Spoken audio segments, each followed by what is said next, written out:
প্রতারক। বিশ্বাসঘাতকের কোনো রূপ হয় না, ওদেরকে দেখলেও চেনা যায় না।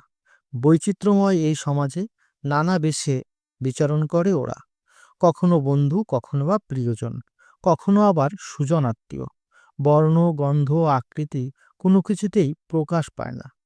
কেবলমাত্র প্রতারণার দ্বারা নিজের চেহারা সুস্পষ্ট করে হৃদয়ে ক্ষত করে জনস্রোতে মিলিয়ে যাওয়াই এদের কাজ। অভিনয়ে বিশেষ দক্ষ হওয়ার কারণে সর্বক্ষণ পাশে পাশে থাকলেও বোঝার উপায় থাকে না। তবে এদের মধ্যে বৈশিষ্ট্যগতভাবে একটা মিল খুঁজে পাওয়া যায়। প্রতারণার পর সপক্ষে একগুচ্ছ যুক্তির ডালি সাজিয়ে ঘুরতে পছন্দ করে এরা, যেটা জনসমক্ষে ঢালের মতো রক্ষা করে স্পষ্টবাদীর লোকের শব্দবাণ থেকে। আপাতদৃষ্টিতে সমাজের চতুশ্রেণীর লোক ঘটনা বুঝতে পারলেও মানুষ কোনো কিছুই বেশিদিন মনে রাখতে চায় না। তাই তারা খুব সহজেই মানুষের সাথে মিশে যায়।